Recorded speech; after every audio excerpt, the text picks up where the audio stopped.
नमस्कार, मेरा नाम है शुभम और आप देख रहे हैं क्राइम चौक। एक खबर निकल कर के सामने आई है। कुंडा के जो विधायक हैं राजा भैया, उनकी पत्नी ने उन पर संगीन आरोप लगाए हैं। आरोप ये हैं कि उनके पास हथियारों का ज़ख़ीरा है, उसमें से बहुत सारे हथियार जो बगैर लाइसेंस के हैं। ऐसे में उन्होंने अपनी जान को खतरा भी बताया है, पीएमओ के लिए खत लिखा है। अब इसके बाद राजा भैया का जो दबदबा है वो बहुत लंबे समय से रहा है। अलग अलग कहानियाँ, किस्से उनके बड़े मशहूर हैं। जेल में रहते हुए विधायक बनना, उसके बाद तालाब में मछलियों को जो पालते हैं उस तालाब में कोई और मछलियों को छेड़ नहीं सकता है। इस तरह के तमाम किस्से उनके मशहूर हैं। इस पे बात करने के लिए हमारे साथ पत्रकार साथी मौजूद हैं जो अपनी तरफ से एक एक किस्सा बताना चाहेंगे। अब देखते हैं कि उनके पास कौन से ऐसे किस्से हैं जो वो बताएंगे राजा भैया से संबंधित। तो बात करते हैं अपने पत्रकार साथियों से। तो हमारे साथ आनंद जी मौजूद हैं। आनंद जी से पूछेंगे कि एक बड़ा ही मशहूर उनका किस्सा है जहां पर AK-47 का जिक्र आता है। उनके पिताजी से संबंधित कोई किस्सा है। तो आनंद जी, आपको क्या उस किस्से के बारे में मालूम है? देखिए, जैसा कि अभी चर्चा में राजा भैया चल रहे हैं और उनकी पत्नी ने जिस तरीके का आरोप लगाया है कि घर में ऐसे अवैध हथियार हैं जो न सिर्फ उनके लिए जान के लिए खतरा हैं बल्कि जन सुरक्षा के लिए भी बहुत बड़ा खतरा है, तो ये अपने आप में बहुत गंभीर बात है। और देखिए, जब बात हथियारों की होती है, राजा भैया की बात होती है, तो राजा भैया से जुड़े न जाने कितने किस्से हैं ऐसे कि वो बहुत सारे रहस्य भी हैं, बहुत सारी चीज़ें समझ में नहीं आती वो सही हैं या गलत हैं। अभी आपने जिस किस्से का जिक्र किया AK-47 का, तो ये तो राजा भैया ने on the record on the camera खुद उन्होंने इसके बारे में कहा भी था। और ये शायद किस्सा उनके पिताजी का उस समय का है जब उनके पिताजी, जो कि राजा उदय प्रताप सिंह थे, जब वो गिरफ्तारी उनकी हुई कई सारे आरोपों को लेके, तो पुलिस जो है ना पूरी जांच कर रही थी। उनके जितना भी उनका साम्राज्य फैला हुआ है आसपास के क्षेत्र का, कोठी और बाकी सारी जगह, तो वहाँ पे जांच चल रही थी कि किस तरीके हथियारों की ही आरोप भी थे उनके पास भी कि इनके पास बहुत सारे अवैध हथियार हैं। तो जब पुलिस की लगभग करीब 40 लोगों की टीम जांच कर रही थी, तो घर में तो बहुत कुछ उनके नहीं मिला, लेकिन उनके घर के ही सामने एक तरफ मंदिर है और वहाँ पे एक चबूतरा बना हुआ पेड़ है। उस चबूतरे के अंदर से खोद के वहाँ पे AK-47 वहाँ पे मिली थी। तो वो पुलिस वालों ने, टीम ने जांच करके वहाँ से निकाली और उसके बाद बाकायदा इस पे केस चला। हालांकि एक बड़ी रोचक बात है कि उनके पिताजी से जब इसके बारे में पूछा गया, बहुत सारे पत्रकारों ने भी उनसे सवाल किए कि आपके घर में जिस तरीके आरोप लगे थे, आपके घर में AK-47 मिला, तो ये कहाँ से आया आपके पास? तो उन्होंने एक तंज कसते हुए कहा कि ये तो पुलिस वालों की मेहरबानी है कि उन्होंने कट्टा नहीं ढूंढा, नहीं तो वो कट्टा ढूंढ देते तो हमारी बहुत बेइज्जती होती कि हमारे घर में कट्टा मिला। तो ये बड़ी फ़ख्र की बात है कि AK-47 मिला हमारे घर में, और ये पुलिस वाली की मेहरबानी कि उन्होंने ढूंढ निकाला। कहाँ से निकाला ये खुद ही जाने। तो एक तरीके से तंज कसते उन्होंने ये कहा कि ये उनके पास था नहीं, पुलिस ने प्रोड्यूस किया AK-47। तो हालांकि इसमें बाद में बाकायदा केस चला, न्यायालय पे ये मामला गया। न्यायालय पे जाने के बाद हालांकि न्यायालय से वो ससम्मान बरी हुए और ये आरोप जो उन पे लगे थे वो बेबुनियाद साबित हुए। तो कहीं ना कहीं अब उनके बहुत सारे किस्से हैं। अभी हथियारों की बात चल रही है, अभी जिस तरीके का मामला ये ट्रेंड में पकड़ रहा है। तो क्या लगता है आपको ये लगभग कौन से सन का मामला है ये मामला वही लगभग 2003 के आसपास का है, जिस समय यूपी सरकार में मायावती की सरकार थी और उसके बाद जिस तरीके की चीज़ें, राजनीतिक समीकरण बदले, तो उसमें पोटा के तहत उनके पिता को गिरफ्तार किया गया और वहाँ से समीकरण लगातार इतना बदलता चला गया कि एक तरीके से कहें कि वो जो दुश्मनी थी, जहाँ से राजा भैया एक का उदय होता एक तरीके से कहा जाए, क्योंकि उसके पहले राजा भैया का इतना कोई माहौल नहीं था। वो एक विधायक के तौर पर थे, अपने क्षेत्र में जान पहचान थी, लेकिन जहाँ जैसे होता ना कोई बड़ा रौबदार, मतलब एक भैया जी वाली जो छवि थी वो पहले नहीं थी। वो उनके पिता की तो छवि थी, चूंकि वो राजा थे, उस साम्राज्य का अपना एक उनका आसपास के क्षेत्र में प्रभाव था। लेकिन जैसे होता ना कि कोई बड़ा आदमी जब आपके ऊपर कोई लांछन लगा देता है, कोई आरोप लगा देता है, तो आपका नाम तुरंत हाईलाइट हो जाता है। तो 2003 के आसपास जब पोटा के तहत उदय प्रताप सिंह गिरफ्तार हुए, तो उस समय की ये बात है और उस समय का जो राजनीतिक समीकरण था उसकी हलचल आज तक है। राजा भैया के किस्सों में, राजा भैया की कहानियों में और राजा भैया के राजनीतिक जो वर्चस्व है उसके उदय होने में उन सब का बहुत बड़ा रोल रहा है। तो ये एक किस्सा था इसी के आगे एक किस्सा निकल कर के और सामने आया, ये जैसा जिक्र हुआ 2003 का। 2003 से पहले 2002 में राजा भैया पर गैंगस्टर एक्ट लगा था। गैंगस्टर एक्ट के तहत मायावती सरकार के समय उनको जेल में डाल दिया गया था, जहां पर वो जेल में रहते हुए विधायक बने थे। अब उनके विधायक बनने की क्या कहानी थी, ये जानेंगे अपने दूसरे पत्रकार साथी से। तो जो 2002 में जेल गए थे वो राजा भैया, तो उसके पीछे क्या कहानी थी, कैसे वो फिर उसके बाद विधायक बने, ये थोड़ा बताइए।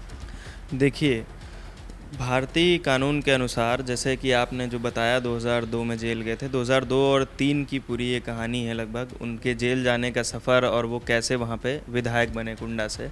तो भारतीय कानून के अनुसार ये होता है कि जब तक किसी व्यक्ति को अदालत के द्वारा कम से कम 2 साल की सज़ा किसी भी गुनाह के तहत नहीं सुनाई जाती और वो 2 साल की जेल नहीं काटता है, तब तक जो है वो व्यक्ति जो है चुनाव लड़ सकता है। राजा भैया के ऊपर आरोप तो बहुत सारे थे, लेकिन उनको कोई सज़ा नहीं हुई थी, बस वो जेल गए और जेल से वापस आ गए। तो कहानी कुछ ऐसी है कि जब वो जेल में थे उस समय जो है मायावती की सरकार थी, बसपा की सरकार थी, और राजा भैया जो है बहुत ही चर्चित जो है चेहरा थे, बहुत ही चर्चित नाम था उनका उनके इलाके में। तो मायावती की सरकार जो है उनको दबाना चाहती थी, क्योंकि सत्ता पक्ष के जो नेता थे और मतलब मायावती की जो सरकार थी वहाँ पे, उनको बहुत प्रभाव पड़ रहा था, उनकी जो वोट हैं वो कट रही थी वहाँ से। और राजा भैया तो पहले से ही मतलब बड़े ख़ानदान से आते हैं और काफ़ी ज़्यादा फेमस रहे हैं अपने इलाके में। तो मायावती सरकार या मायावती चाहती थी कि उनको जो है यहाँ से हटाया जाए, उनका नाम यहाँ से काटा जाए।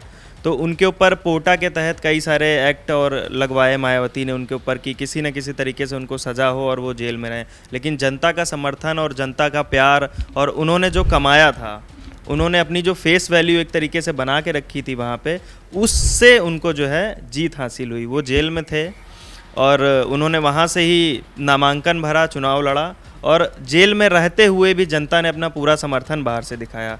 तो भारी मतों से राजा भैया को जो है कुंडा से वहाँ से जो है भारी मतों से जीत मिली।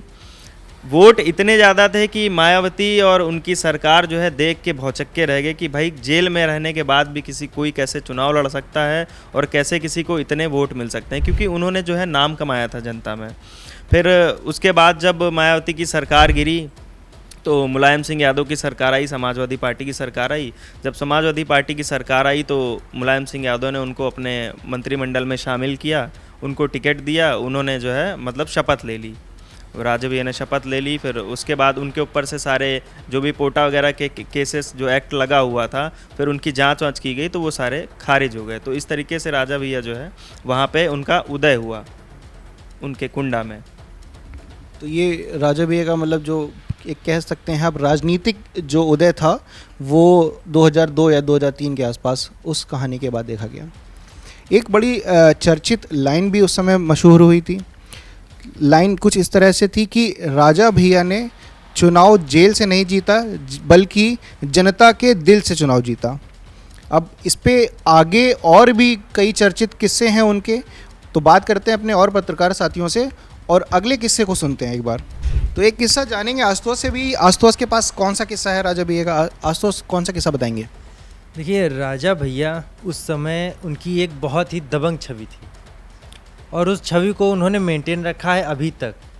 तो मैं एक किस्सा बताऊंगा कि एक तरफ थे पूर्वांचल के विधायक, वो भी थे मुख्तार अंसारी, और उन्होंने लखनऊ में एक प्लॉट खरीदा था और लखनऊ में दबदबा था अजीत सिंह का।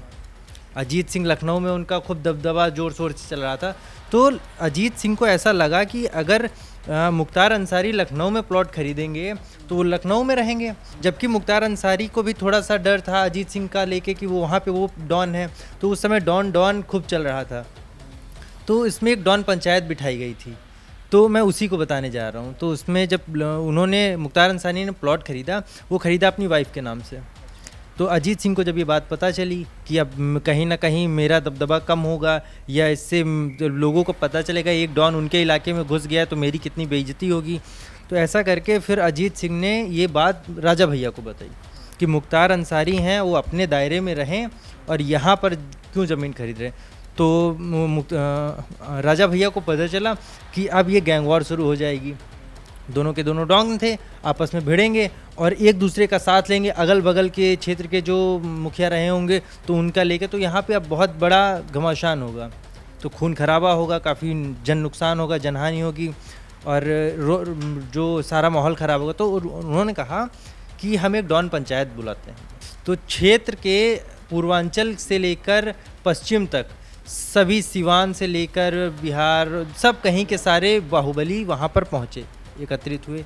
फिर राजा भैया ने उस डॉन पंचायत का, मतलब समझिए कितना रुतबा रहा होगा उनका कि सभी डॉन में नंबर 1 डॉन, सभी बाहुबलियों में सबसे नंबर 1 बाहुबली राजा भैया। तो राजा भैया ने वो टसल निपटाई कि जो जिस इलाके में है वो उस इलाके में अपना दबदबा रखे और अपने ही इलाके तक सीमित रहे, किसी को किसी दूसरे के इलाके में घुसने की कोई ज़रूरत नहीं है। जिस ठेके पट्टे की बात हुई, कोयला खदानों की बात हुई, तो ये बताया गया अगर जिस इलाके का काम है वो उस इलाके का आदमी करेगा, अगर वो इलाके का वो आदमी नहीं करना चाह रहा है तब वो टेंडर डाला जाएगा, फिर अगर कोई दूसरा करना चाह रहा है तो वो टेंडर डाले, फिर वो पास होगा, फिर वो उसको मिलेगा, वरना जिस इलाके का काम है। तो ऐसे करके राजा भैया का रुतबा था जो आज भी कायम है। तो ये तमाम किस्से थे जो हमारे पत्रकार साथियों ने बताए राजा भैया से संबंधित। अब आपको अगर कोई ऐसा किस्सा मालूम है तो कमेंट करके हमें ज़रूर बताइएगा। मेरा नाम है शुभम, आप देख रहे हैं क्राइम चौक। तब तक के लिए धन्यवाद, देखते रहिए